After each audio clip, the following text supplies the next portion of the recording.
All right, pre-show shenanigans, Everett. Thank goodness we waited. We waited until 2 p.m. to start recording. The man who has taken over NFL Twitter over the past 6 months or so, the man that has almost revolutionized what it means to be a fan for not just an NFL franchise, but just any sports team in general. The one and only, our very own ChiefsAholic, who has been on the run for 4 months, was finally arrested last Friday and charged with bank theft and transporting stolen property. So, Everett, let's just start off with this. You know my opinion on the Chiefs, but even I have to admit that ChiefsAholic is the greatest fan in all of sports. So, sad day, sad day. Not sad day, bad day, sad day. No, sad day, bad day. It's a sad day, bad day. ChiefsAholic, we're going to miss you. We're going to miss your content. We do not approve your crimes. We're not a fan of those. No, not a supporter of that. Yes.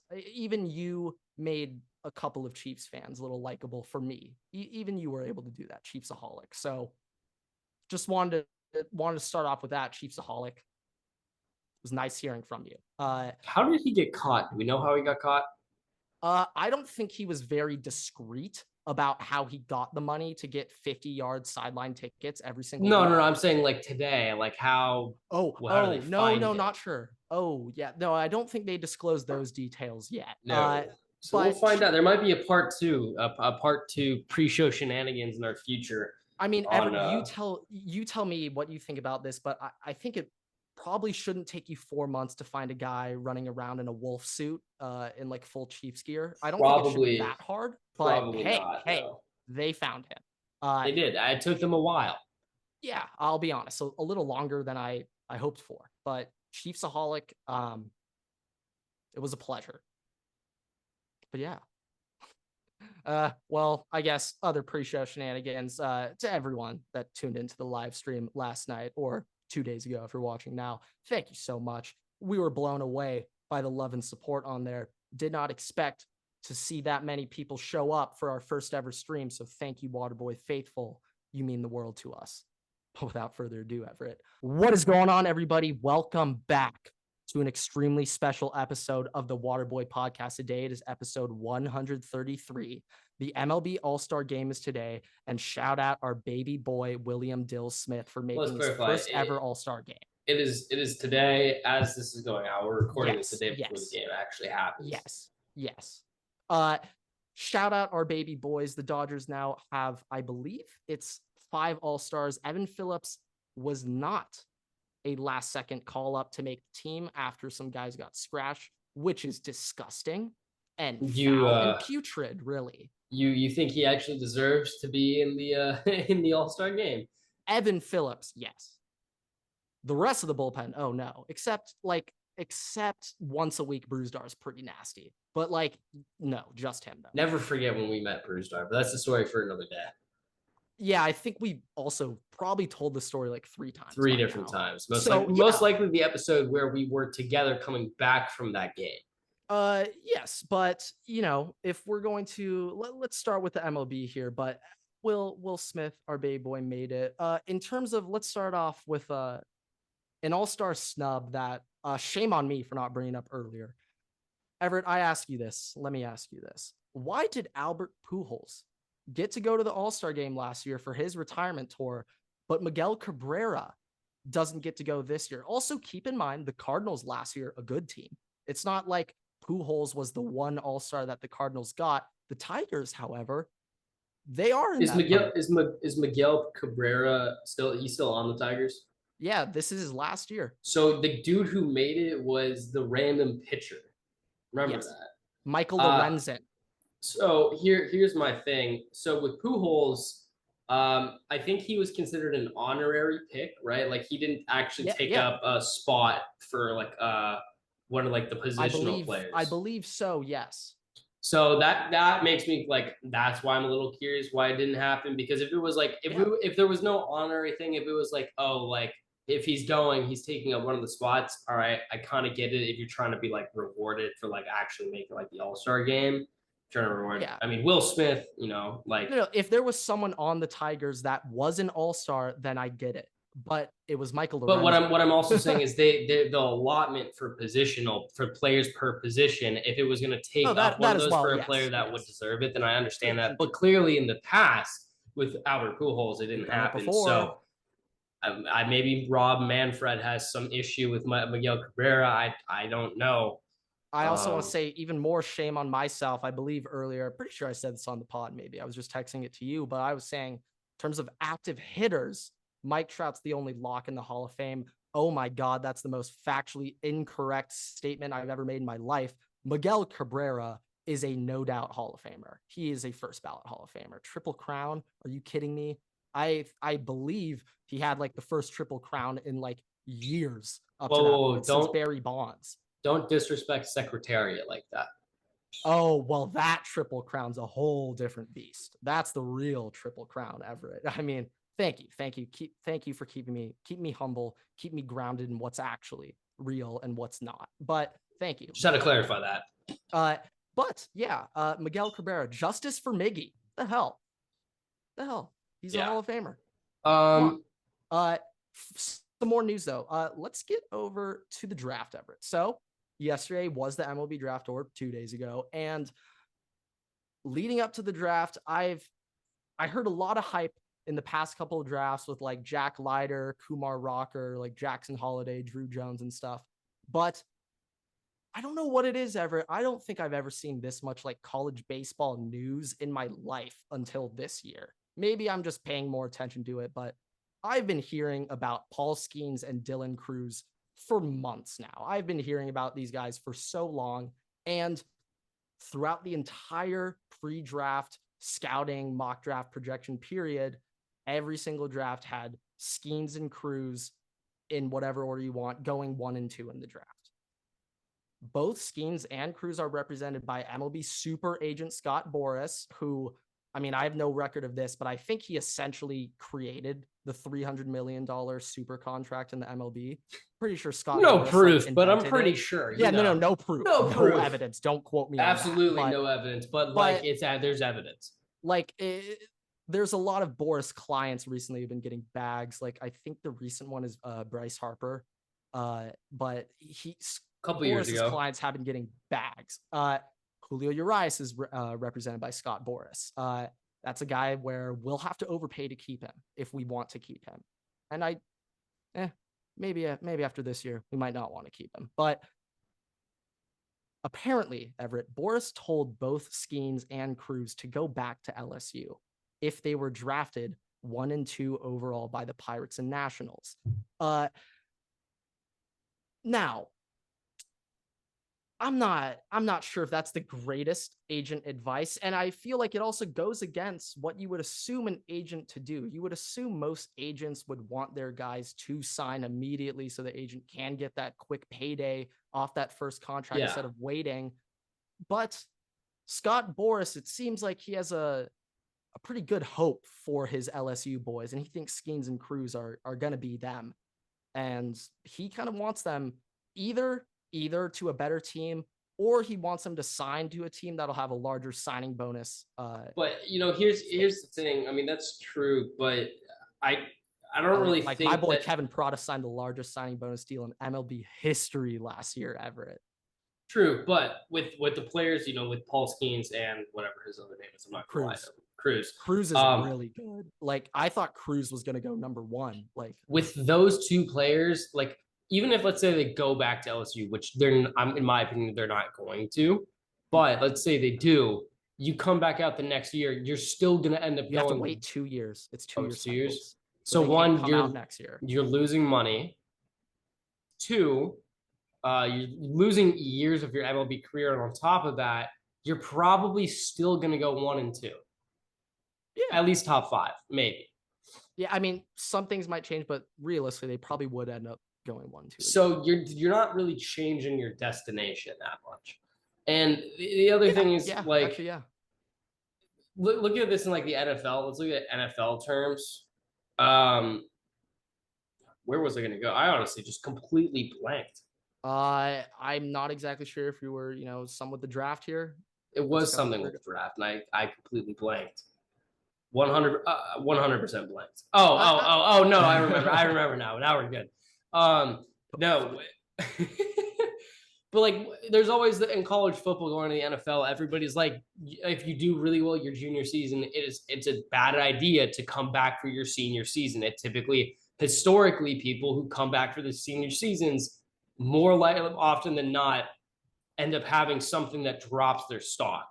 It's just a general, and that's the exact thing. That's what could happen here too, and you lose out on money. Especially for baseball, though. I mean, hey, I'm not a genius when it comes to MLB, but it seems to me like the older you are, the lower your value. Also, let's put it this way. If you're Skenes in this, you're a pitcher who went to the Pirates. What do the Pirates do? The Pirates develop very good history of pitchers. The Pirates develop phenomenal pitchers, and then what happens? You get to go to a fantastic place to play. You don't play for the Pirates at all. It's kind of lit. And it's amazing. Also, Everett, remember, it's the Pirates. You can work your way up that depth chart quicker than other franchises. If I'm Skenes, I'm not gonna lie. I don't care what Boris tells me. I'm over the moon that I am on the Pirates right now, and it's not for reasons you would actually think. This is fantastic. Hey, I mean, also like long-term outlook here. It's got some pieces around them. They do, and they've been doing well. They got Jackson Smith-Njigba's older brother, Kanan Smith-Njigba, in outfield. Like, they got pieces, Everett. They got pieces. Who had the second pick this year? Yeah, the Nationals. Now that I can understand. That I get, but yeah, not ideal. That one I understand. Tigers were 3 also, so I get it too. Not much. Probably worse, arguably. I'm just saying. I think it's pretty funny that the MLB has a draft lottery. The Minnesota Twins had the 5th pick in the draft. If you're looking at the Minnesota Twins this year, they are not the 5th worst team in baseball, not even close to that. So, in my opinion, the NFL doesn't do it. If there is a league that shouldn't have a draft lottery, it is the MLB. And also, just hear this out, Everett. In terms of tanking in the MLB, there is not a single pitcher who will purposely give up 5 runs to tank. No, because that guy doesn't get money in contracts, and now he gets cut. Now he gets sent down to AAA. No batter will ever purposely strike out because their numbers go down. They make less money. So there's no such thing as tanking from the player. No player is trying to strike out. Every single at-bat is your opportunity to prove your worth and prove your money. Like, yeah, I guess like even with coaches too, like your contract, coaches, I guess, can bench shit, put in bad. Yeah, but I mean with the coaches though, it's like, well, also they get fired quickly if you sell. Yeah, there's even quick turnaround, and I mean, look, like the GM or what? Who is it called? The not the skipper, the manager. Yeah. They can override calls on play sheets or whatever, or trade players to try and make the roster a little bit crappier. I get that. Managers don't. That's all Freeman, baby. No, that's what I'm saying. I'm saying GMs. Oh, GM. Oh, yeah, like GM manager is essentially coach. I know that's why I said it's not the skipper or whatever, but it's mixed up. Yeah. But I think that, like the GM can definitely do that. I just think that, like you said, there's no way that players, let alone most coaches, would be willingly that as well doing that. Baseball, I just feel like baseball and football, like football, we saw what happened with the Eagles and Doug Peterson for tanking, and how the entire team flipped on Doug Peterson. Like, it sends an awful message to the team. However, Doug Peterson NBA, though, actually those boys will proudly. He just didn't want to start Jalen Hurts, which was I'm pretty sure Howie told him lose this game. Well, that's on Howie. That's not on Doug Peterson. But it's Doug Peterson in conjunction with him. It was like, okay, let's do it. He just started Carson Wentz. Carson Wentz was more of his guy because he didn't want to draft Jalen Hurts to begin with. But that was still absurdly stupid. Yeah. But Carson Wentz sucked. For the NFL, if you're like that team flips on you, like look what happened with Lovie Smith last year in the Texans. Like, they don't want to lose. They don't want to lose. And yeah, there shouldn't be a lottery for the MLB. I mean, look at the Lions too. Like, No one wants to lose. The Lions had nothing to play for that last week. Eliminated the Packers. Nothing to play for. Fantastic. Well, actually, stand corrected. That is more than enough to play for. Like, I mean, hey, Everett, I'm not trying to be mean here, but while Aaron Rodgers on the Packers, the greatest day of your season was the Packers getting eliminated from the playoffs. Yeah. All right. And it's even more so for Lions and Bears fans. So. Yeah, the boogeyman. Yeah. Okay. Other quick little MLB news. Got some Dodger things. So real quick, Everett, let's take a quick little dive back into last offseason. Got to see how the Dodgers kind of got some picks, where some players went, how they were able to acquire these picks. So first things first, Everett, our favorite team, shout out the Los Angeles Angels of Anaheim for signing Dodger legend Tyler Anderson to a 3-year, $39 million deal. Everett, guess what his ERA is this year?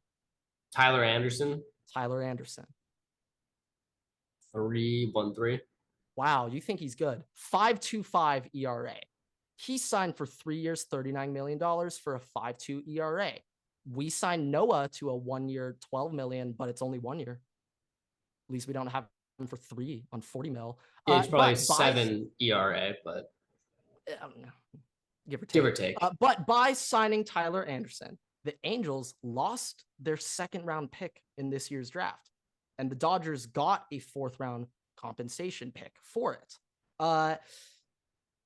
Shout out the Angels. I've been aware of this, but now that I actually look at this, the Angels looked at their roster and thought to themselves, if we get lockdown lefty starter Tyler Anderson with a sub-3 ERA for $39 million, we don't need a second.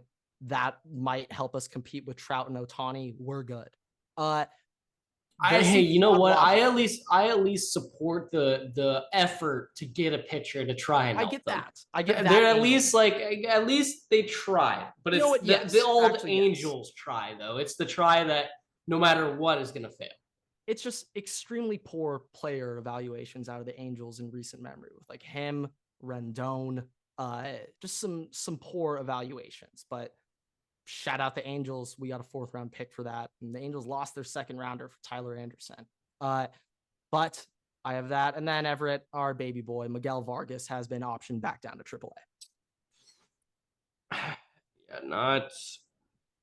not the ideal situation we were hoping for. A career 313 hitter in the minor leagues. 180 batting average this year in the MLB.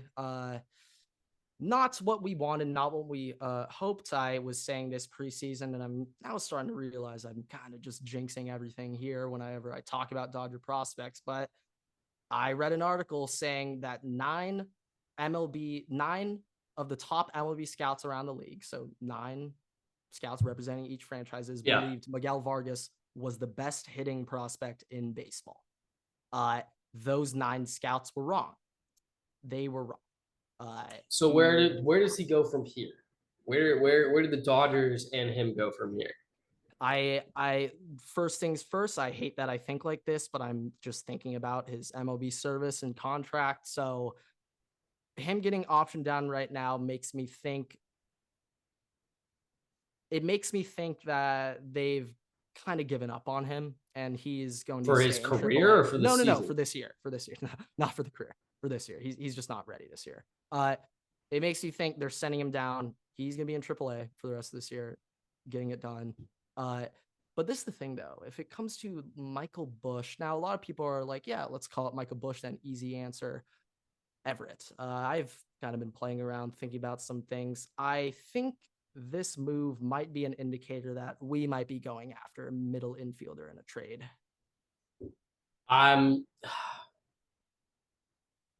I think that's what this signals, to be honest. I'm not a big fan of that. We haven't replaced him with anyone. No, we haven't yet. Who's currently playing there? Who's currently on second base? Well, keep in mind, while it's the All-Star break. Oh, that's true. We don't play until the 14th. Friday. Yeah, we don't play until the 14th. They got some time to sort things out. I mean, very low key. These next 3 or 4 days might be some of the busiest times of the year for GMs. The deadline and stuff. Yeah, deadlines at the end of the month. Like, this is a very, very, and with the draft, this is the worst week of an MLB GM's life. This is the worst week of any sports GM.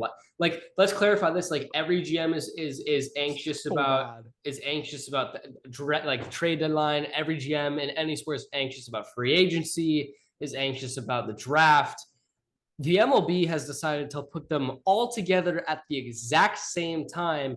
And on top of that, they have the longest draft process out of every sport. So they're on to day 2 of the draft. We're in round 6 right now. Pick 190. You have the MLB. You have the GMs who are dealing with the 32 round draft or whatever. Yeah. I don't know. You have them dealing with the trade deadline to try and fix their team right now, and you have. I think it might be like 45 rounds. And you have them trying to pick up players, just in general, and like managing their minor leagues. So much. Well, also just think just about minor league teams. Every team has 26 players. You have MLB, you have AAA, you have AA, you have high A, you have single A, you have low A, you have rookie ball. That's 7 teams of 26 players that you account for. Who the fuck in their right mind would become an MLB GM? That is the craziest job. I will say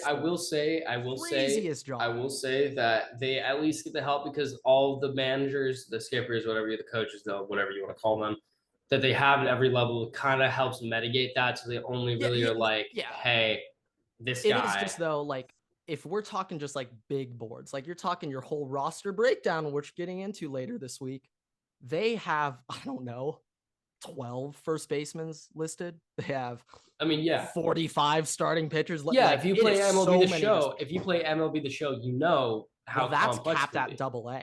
It is capped. So but there's 4 other teams you got to deal with. But I mean, that gives you, and that is complex. Yeah, it's unreasonable. It's too much shit. It's too much. Like, it is so much shit you got to deal with as an MLB GM. This is the worst week of the year. We're praying for you, Friedman. Yeah. So let's just talk real quick. I had this thing. I was talking about player comparison and everything, talking about the trade deadline. This offseason, one of the big trades, Pablo Lopez for Luis Arraez from the Marlins and the Twins. Obviously, the Marlins are doing much, much better than everybody expected them this year, and that is arguably on the back of Luis Arraez specifically and only. Okay. How do you, I mean, to be honest, he is a very major contributor to that situation. No, I know. But hey, Barry Bonds never won a ring. It's hard for one man to be the team. It is. But that's unless you're Shohei Ohtani. I guess he is Mike Trout too. Well, what have they done in the playoffs? The Angels are so bad they took greatness and turned it into nothing.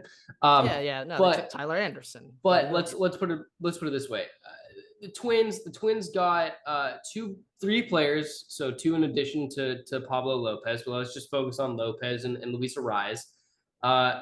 Obviously, a lot of spotlight on Luis Arraez this year with. It's been the talk of the town.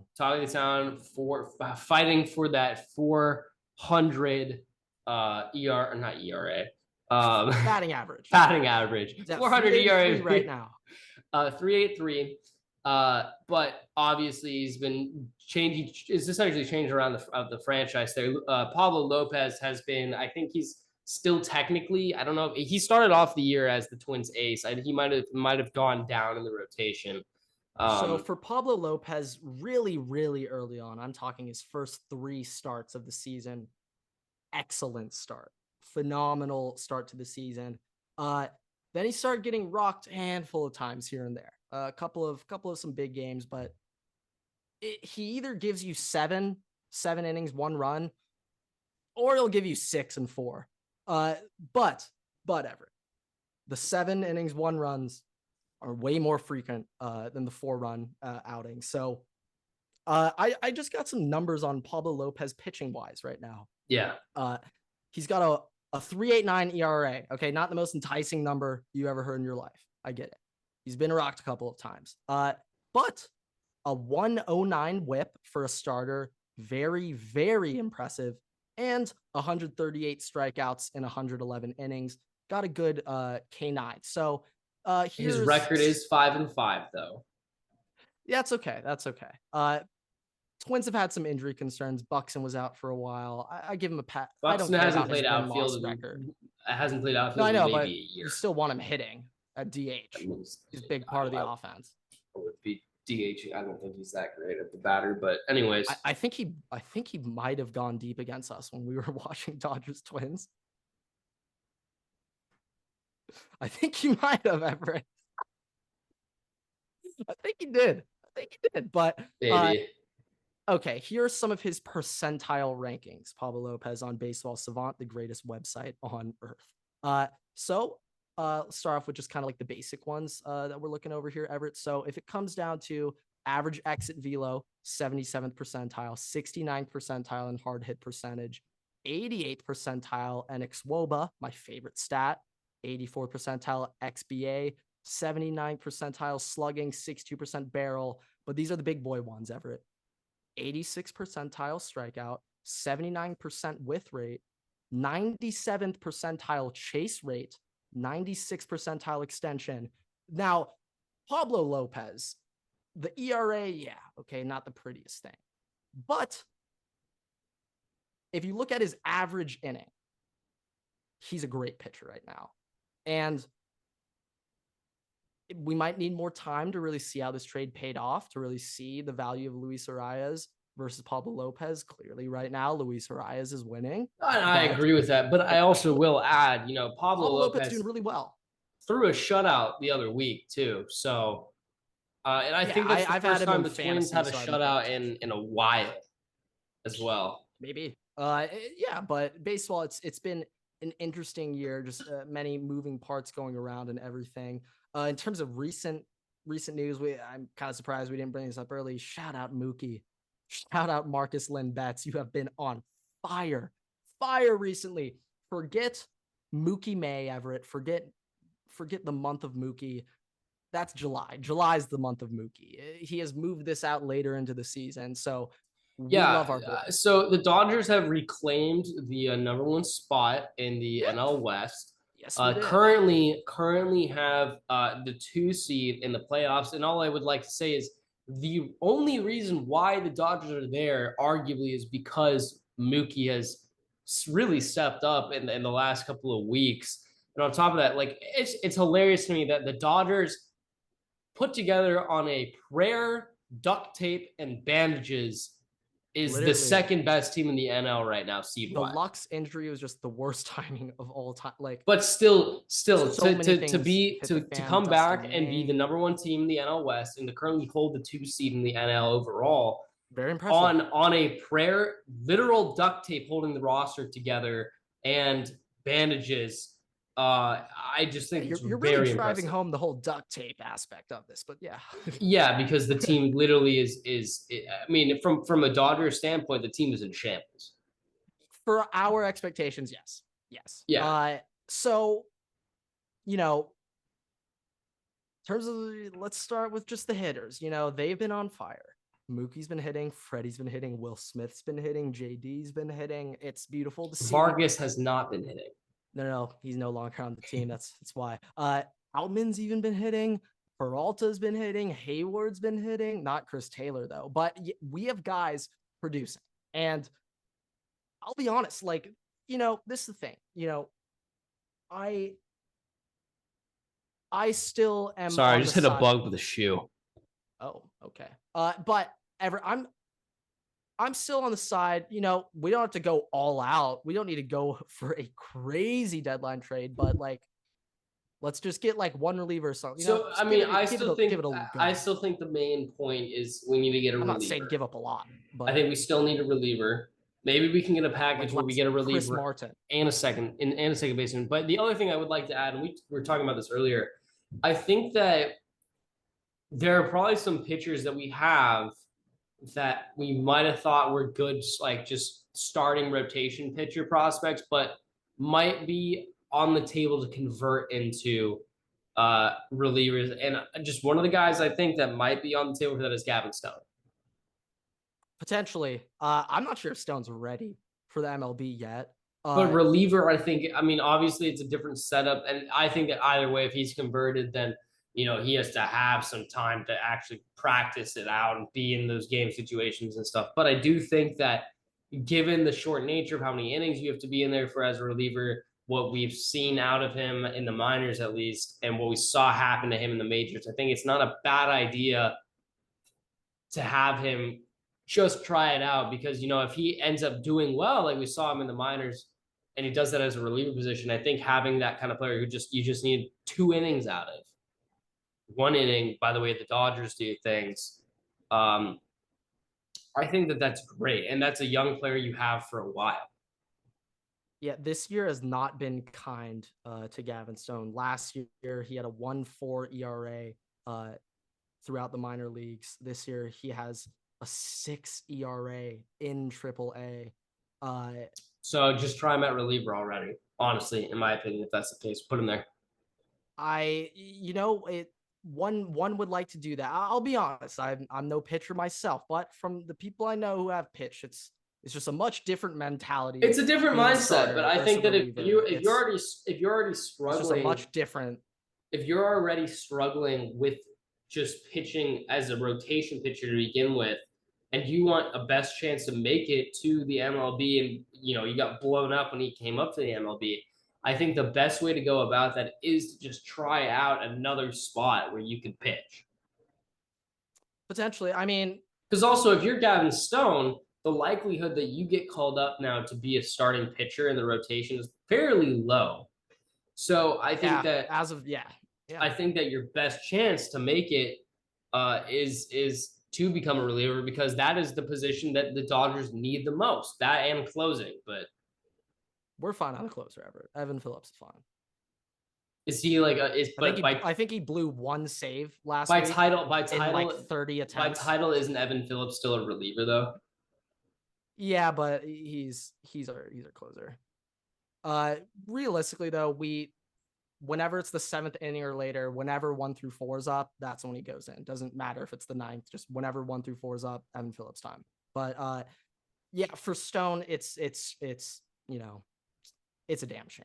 Hopefully he can turn around.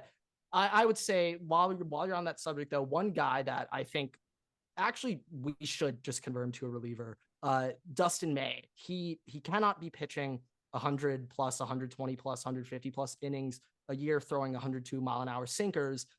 But if he was a reliever, he could still pump that gas and he could keep on going for the whole year. So Dustin May, I have a feeling that throwing that sinker, it's a lot of pressure and a lot of hurt going to your elbow. So I'm afraid, like Brusdar used to be a starter, moved into a reliever, throwing 102 miles an hour, probably not good for you to be pitching 90 pitches in a day. So I think with our power throwing sinker hitters or pitchers, we have a lot of them. I'm concerned about their health. I think that's a phenomenal clip right there. 2, I also just want to say, with Dustin May coming back from now injuring his elbow, whatever he was doing, his shoulder, I don't remember, but him coming back off of it, getting older in age, like it just might be a better decision for career longevity to put him at relieving position, because what he has, the pitches he has are phenomenal, and he's a good pitcher. But I think that for his career, for longevity, and for the need of the team, that might not be a bad idea. And a lot of relievers and closers we see now are those throwing 109 miles per hour pitches. Yeah. They're throwing gas. So like it's going to be Hunter Green in 2 years. Oh, don't put that on Hunter Green. We want Hunter Green to go. We want Hunter Green to go on forever. We do not want that. Keep that elbow intact. Please keep it safe. Whoever baseball gods are looking over him, keep him safe. But yeah, there's some baseball news of the day. Interesting time right now. Nice little all-star break. I'm excited for the All-Star game, though. I thought last year was really cool. They had a little segment with Nestor Cortez pitching, Trevino catching. They had them both mic'd up. I thought it was one of the coolest things that MLB could have done. I like that too. But yeah, okay. Everett, moving on here. College football time? I got one thing. Yeah, you can go.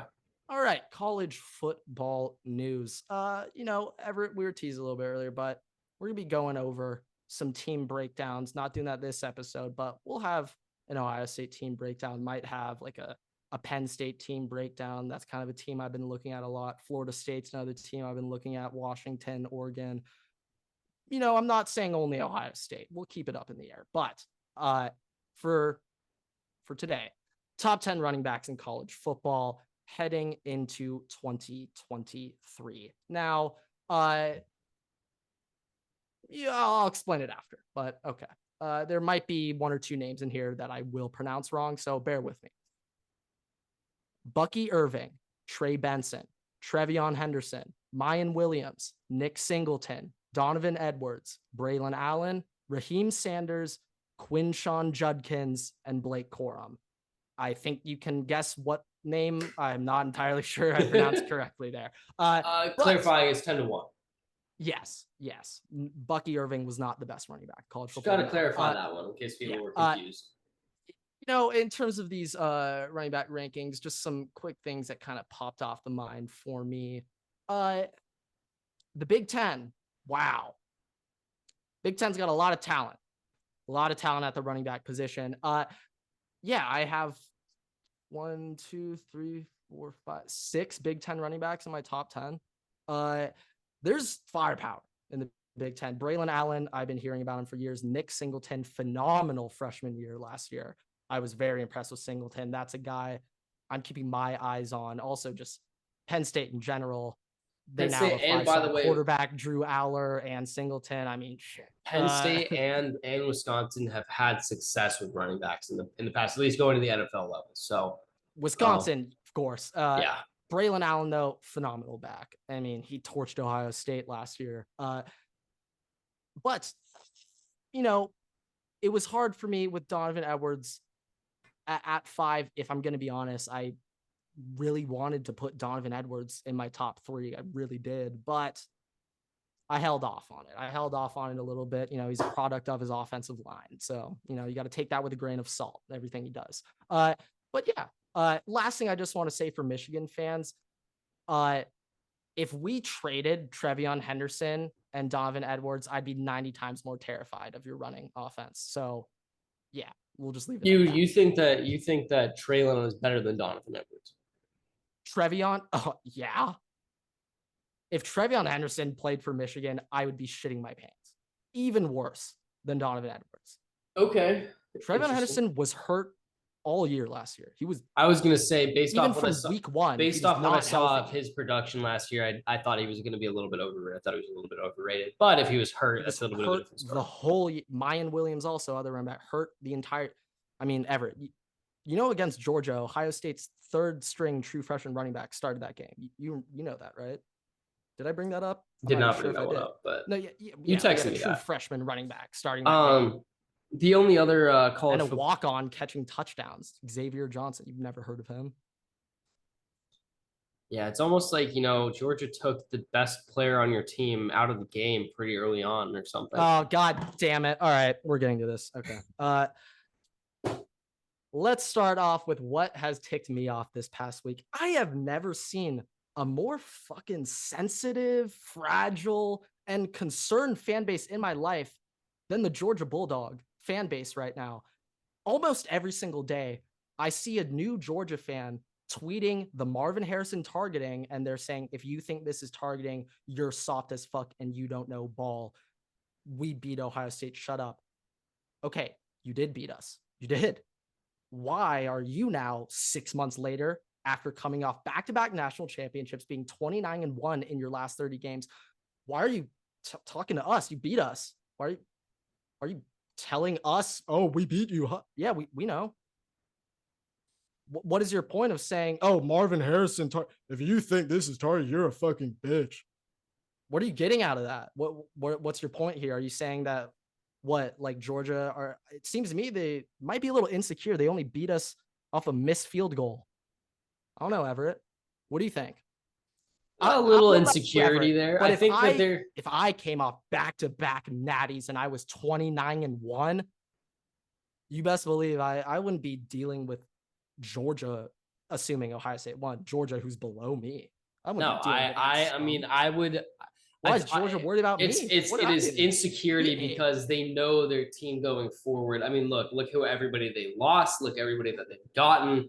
I mean, Ohio State on paper is a better team coming up in the future than Georgia is. So they're just trying to get their shots out now. Okay, I'll be honest. Thank you for that shout out. That's incorrect. Georgia's got a way better future than us. I'm just looking at like this next season when you don't have you have a lot of missing pieces. No, like I know we have like a Marv and stuff, but like Georgia might have like 40 5-star D linemen on their team now. They do have literal superhumans on their defensive line. We just don't have their players. I can't even sugarcoat that one. It's just the Georgia fans. What are you so concerned about us? You guys beat us. I don't know. A little interesting. Yeah. Georgia taught me what it means to be a sore winner. I've never heard of that before, but I found that one out over the week. Typically, those things end poorly for those people. Sorry. I'm sorry. Last thing ever on this. Going into not this recent previous year, like 6 months ago, but last year's national championship game, the rematch between Bama and Georgia.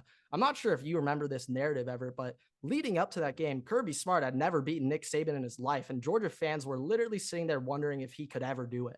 100%. And also, let's not forget last year too. It's been 18 months since that time period. You beat TCU 56 to what? Like 56-7.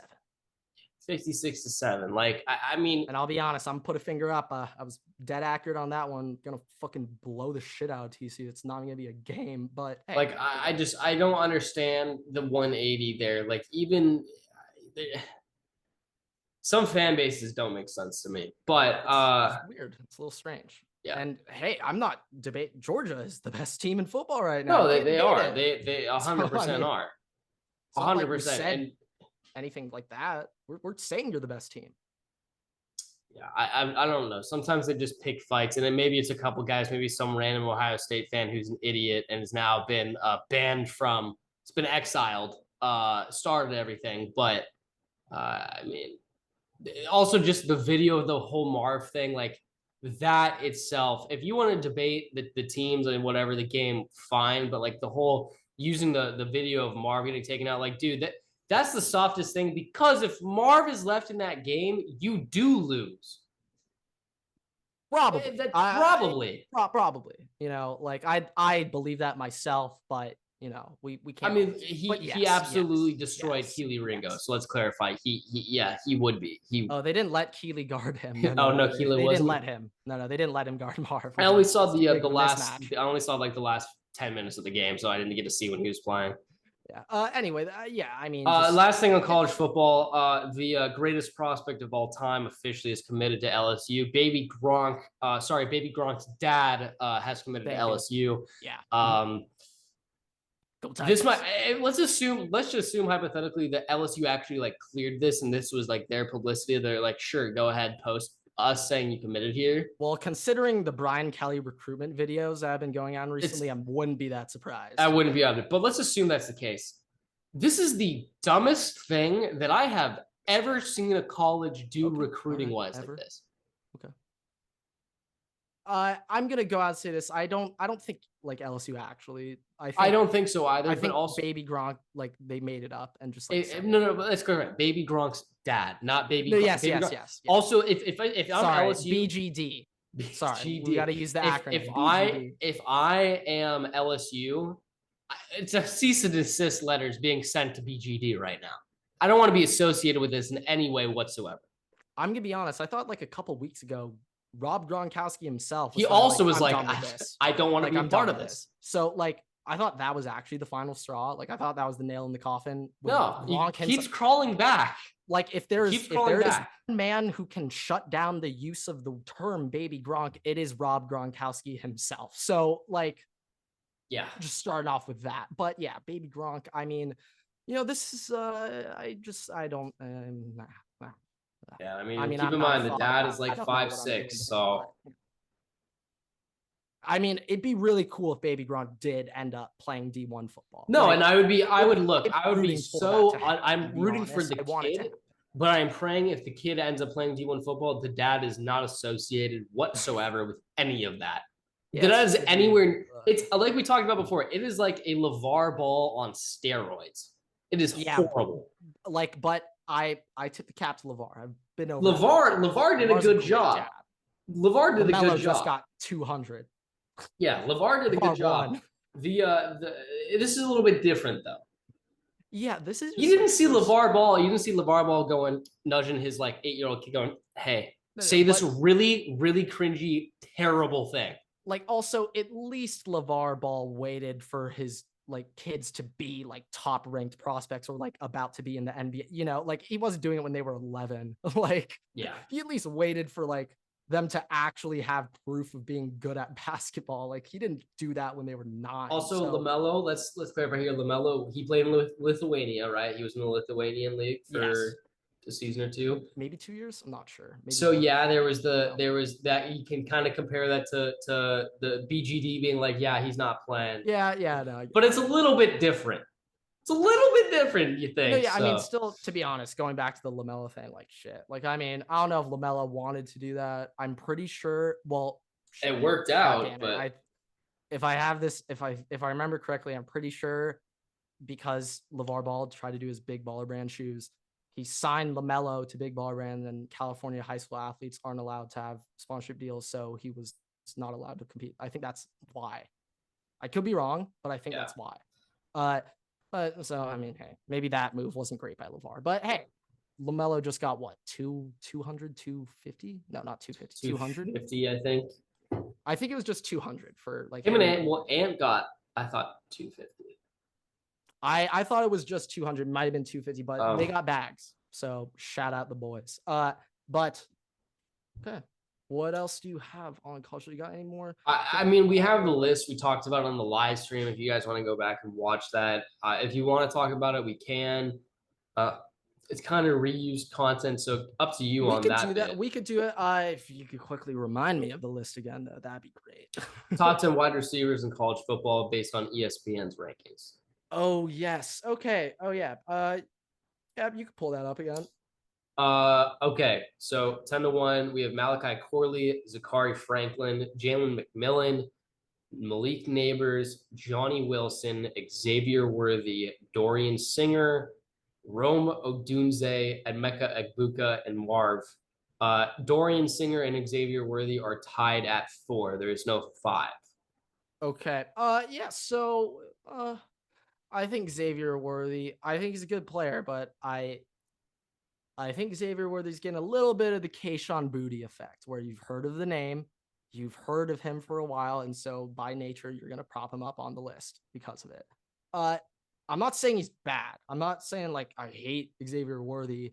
It's just, like, he's gotten an unnecessary amount of hype recently, I would say. Just I an agree unnecessary amount where he's still a good player. Once again, and I'd like to say, look, his production, it could be fantastic this year. Quentin Ewers is going for a high draft spot this year. You know, like it's his last year.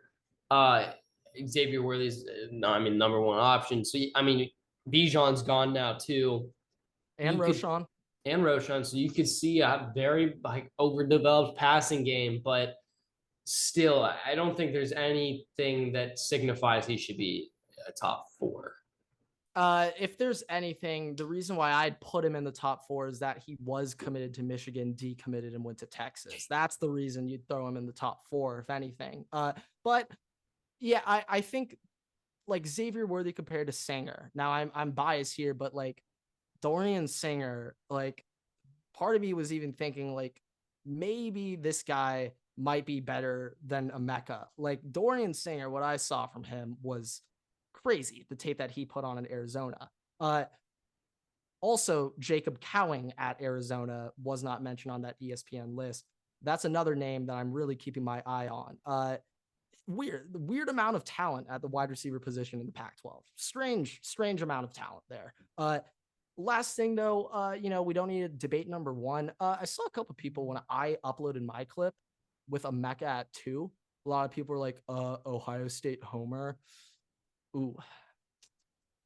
Go peep those NFL mock drafts, folks. top 2 wide receivers in the draft for next season, And like according to projected to go most like experts. 9 through 15 in that range. So I mean, You're saying Egbuka? a lot of mocks I see have him going 9 to 15. Yeah, and Some have Marv's him as going a top 2. 10 So pick. No, I know. I I know, don't but need to I'm just hype up Marv. I'm I also don't need stating to talk about him. that. I'm also But stating that. just a Mecca, like I'll be honest, when I first saw him at 10, I was like, Damn. 10? Damn, shit. Damn, okay. Fuck, Mecca. But when I looked at his numbers, he averaged 7 yards after the catch last year. Yeah. What the hell? It's almost a first down after the catch. Anyway, yeah.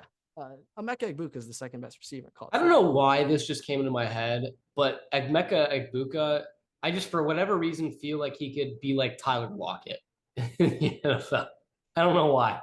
Like this is the thing I would say is like we don't think of Lockett as this anymore. He's a bit older, but like Lockett was the speed guy for me. Like I'm not sure if Emeka quite has that. Emeka is very But I'm good thinking like in the style of like Garrett Wilson, where he makes dudes miss. Like he will break tackles. Like he will get yards. Yeah, I mean, yeah, I guess. I'm thinking like current Tyler Lockett kind of vibes. I would say like my Emeka Egbuka, if I were to compare him to an NFL player, like I honestly I would not compare him to any NFL player. Let's start with that. But let's have fun. If I were to do it, like maybe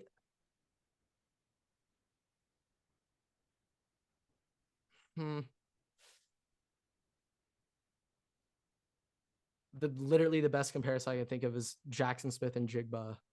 Just a little bit faster, not as good ball skills. Interesting.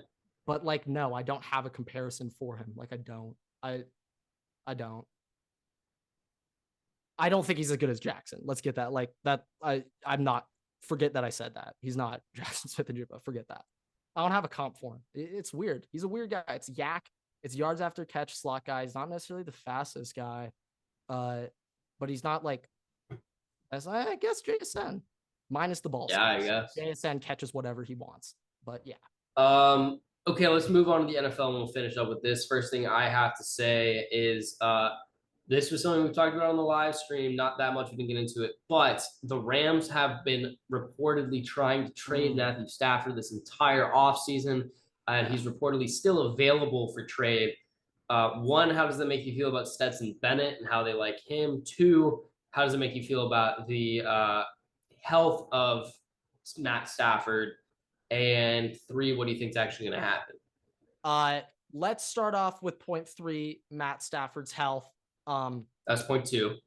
No, oh shit! I thought you just said 3. Three was what do you think is going to happen? Sorry. Let's start off with arm health first. Yeah, that shit's done. Yeah, Matty Stafford's done. It's a noodle. It's done. Hang it up. It's done. If I was Matthew Stafford, I probably would have retired last season. Yeah. No, arguably off the Super Bowl, I might have retired off the Super Bowl. Yeah, so on Matthew Stafford, yeah, damn, that sucks. Let's move on though to our boy, Stets. Stequavius, some might even call him. Now Stetson. If I'm gonna be honest, if it comes to what I think of like as a quarterback, I think there's a lot of things that go into being quarterback. Okay, I think one thing that's very important is the boys got to fuck with you. If your teammates don't like you, it's gonna be a little bit tougher. And I think Stetson Bennett commanded his locker room. I would say I'm gonna use the term demand respect, but I don't mean it like that way. I just think you naturally respect him immediately because the way he like holds himself. Yeah, I agree. Don't look at like the bar videos. Don't look at him walking out of the police station. Like, don't look at that stuff. But but in the locker room, on the field, around the guys, I think Stetson is just a great quarterback figure. Like when I think of stereotypical quarterbacks and their mentalities more so, Stetson is one of the like first guys I'd point to as like an example of that mentality. I would say though, in terms of Stetson being an NFL starter, like I just think would say that his ceiling is Mac Jones last year. Like I don't breaking the bank with it. I don't disagree with that, but I do think that with Matthew Stafford's health, and by the way, the message this conveys to me is it is not good. That arm health is not good. Yeah. And by the fact that nobody's even offering a 7th round pick for him. Yeah, what does that I mean, that's very concerning to me. So from what it seems like to me, Stetson Bennett's going to be playing this year. Yeah, which I'm gonna be honest, like I don't think Stetson's a great quarterback player. I fuck with Staquavius though. I like Stetson the human being. So like I want Stetson to do well. I think it'll be tough for him to do so. Stetson's going to end up playing this year. It's very concerning for me the situation that's going on with the way that sounds. When did Matty Staff hurt his elbow? Was that mid-season or was that preseason last year? I think he was out all of last season. Yeah, I think so too. I think it happened. I think he got the surgery. Yeah, right. Let's fact check this. The old Waterboy fact check. Though. I like.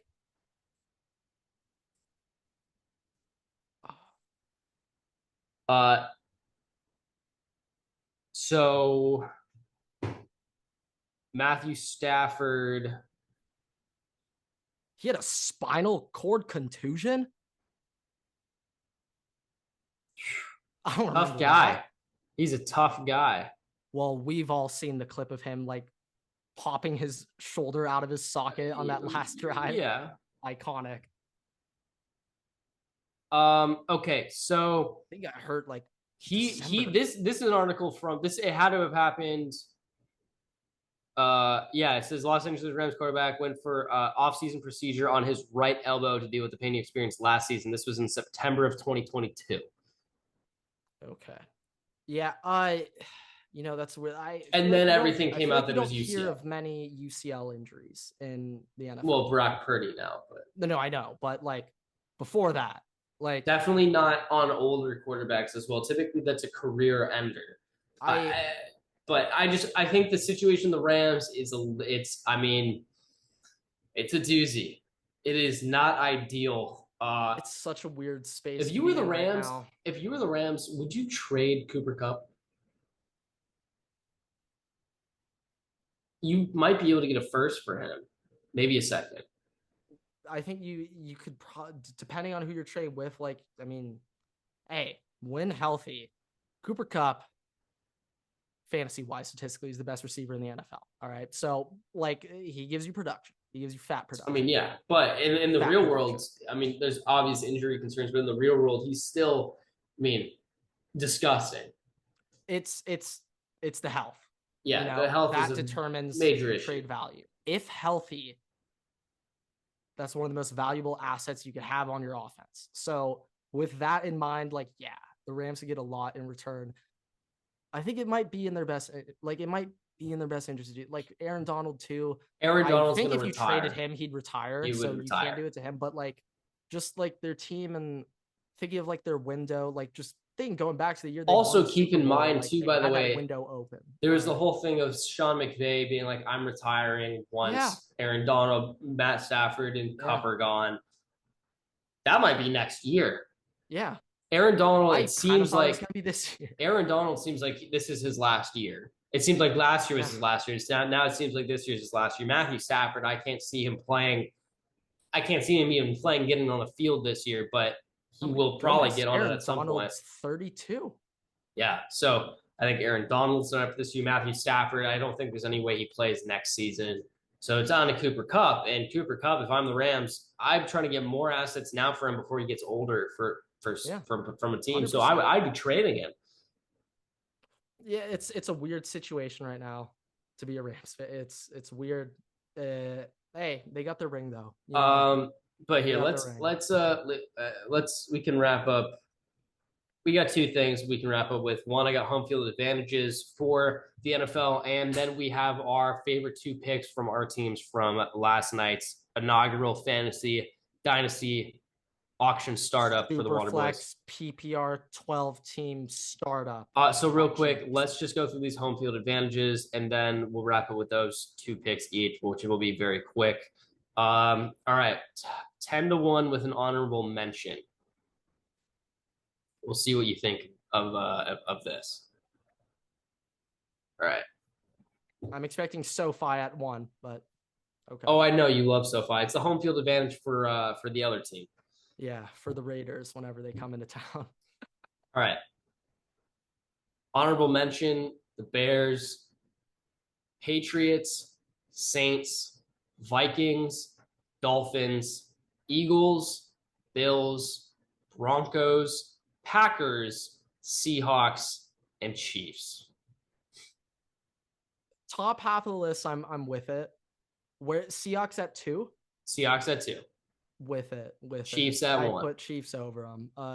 Unfortunately. I would say over, like, now I want to start off with this. You've been to the Superdome before. I've heard that it is the greatest place to ever play a football game. Ohio State's very loud. Had a pretty nice record at the Superdome. So here's the deal. All right. 1, I've been there. I'm also a Vikings fan. I'm a little bit biased. I've also been in the US Bank.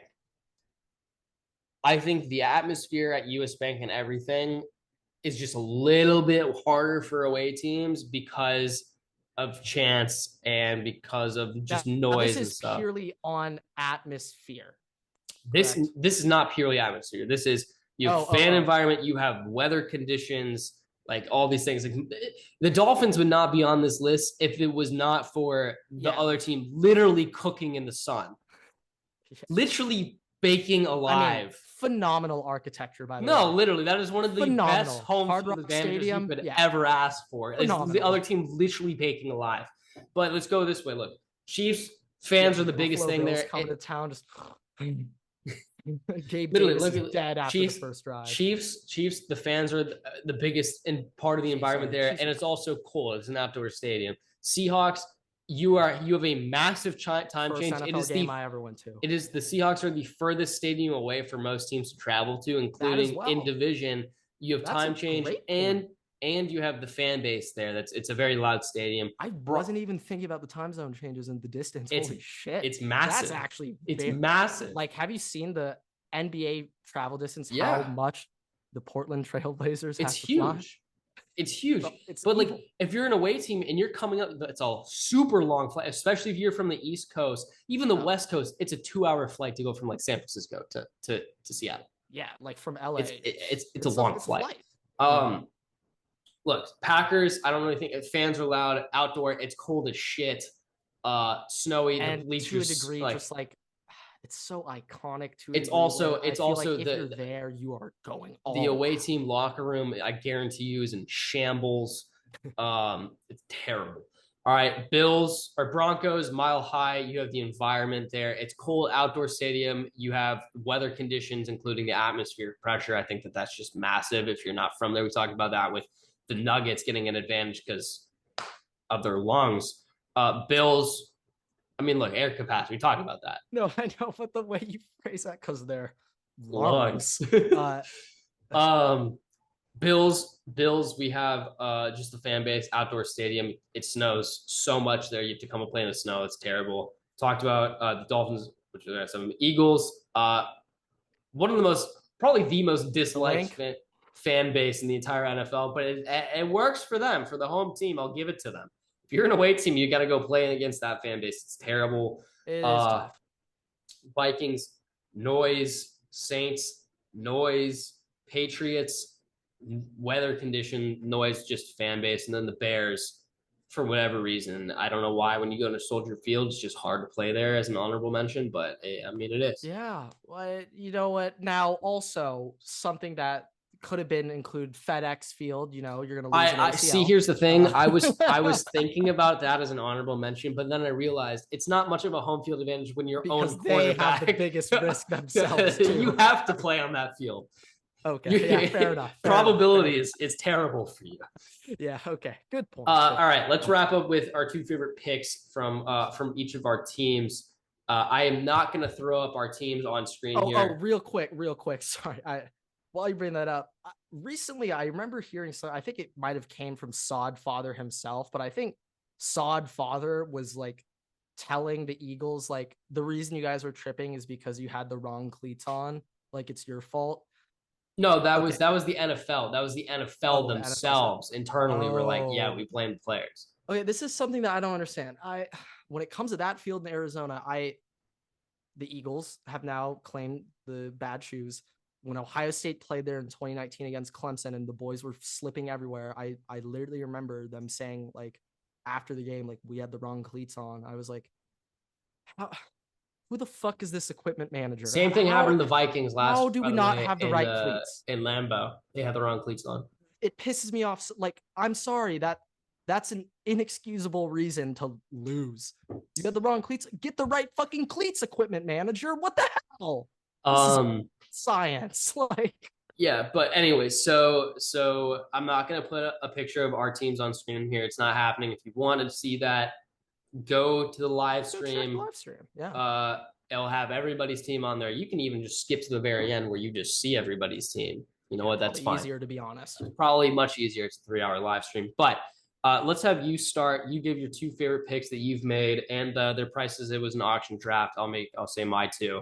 Yeah, auction draft, super flex, PPR, start 10. So my 2 guys, I'm going double values here that I loved. I would mention my very first pick of the draft. You'll have to go check out the live stream to see who I got with the very first pick in the draft. But my 2 value players that I want to shout out, Jared Goff and Aaron Jones for $5 each. Early on with my draft, I kind of realized I spent a little bit more on quarterback and running back than I initially planned.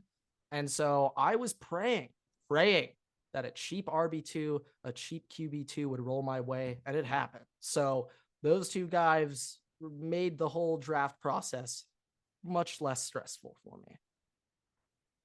Yeah, I mean, I'd agree with that. Definitely went in a 180 direction with your first overall pick. I'm not gonna lie, I was not expecting that from you. Selected, and there was one player. There was one player that I was expecting you to get, and you did not get. I didn't even bid on him. You did bid on him. Now, just making sure we're talking about Jahmyr Gibbs, not Garrett or Olave, right? Or are you talking about Garrett? Okay. I thought you were talking about Gibbs. No. But speaking about Gibbs, I'll also mention my first overall pick, which I'm very happy with. It paid a little bit more than I wanted, but that's fine. My 2 favorite picks in here, my steals, I would say, I got Jahmyr Gibbs for $24, and I got Brandon Ayuk for $6. Yeah, I'm gonna be honest. I think there's another man that was a little better value than Jahmyr Gibbs, Michael Pittman. But I think, yes, the $6 for Brandon Ayuk, Everett, remind me of his age again. 25. 25 years old. $6 for. I was about to say number 2 option, but that's not true. Even in the passing game, number 3 passing option on the 49ers. I honestly, I think goal is to get him. I would argue to say right now he's the number 2 option on the passing game over Debo. Yeah, for passing game, yeah. In terms of just overall priority list, yeah, 3. Behind Debo. Yeah. Whoa, 3? Did Christian McCaffrey die? What are you talking about? Did Kittle die? I was about to bring up Kittle. Kittle getting that ball more than him. Do you remember the playoffs last year? Kittle's getting tubbies. I mean, yeah, I do. Like, I was reminded of George Kittle last year. I was like, oh shit, this guy. Hey, if healthy, watch out. George Kittle's a weapon. He's a weapon. But Everett, the thing I'm more excited about Brandon Ayuk is if he's not on the Niners, holy shit. That's the real upside here that I'm looking at from you. So I love that pick. Absolutely love it. I'm a fan of it. I'm a fan of my team. We'll put it that way. You guys can check it out. Video posted on July 9th, former live stream. You can find it on our page. But with that, thank you guys so much for watching, listening, rate us 5 stars. You can find us on Spotify, YouTube, TikTok, Twitter, and on Instagram at WaterboyPod. Make sure to follow me and Grant at Everett and at WaterboyGrant on Twitter. We post TikToks every single day except for Mondays at 8 p.m. Central. You don't want to miss them. We post new podcasts every Tuesday and Thursday in the morning. We are contemplating starting some live streams up as we get into the season, specifically with Madden and stuff. So stay tuned for information on that. And with that, thank you guys so much for watching. Waterboys out.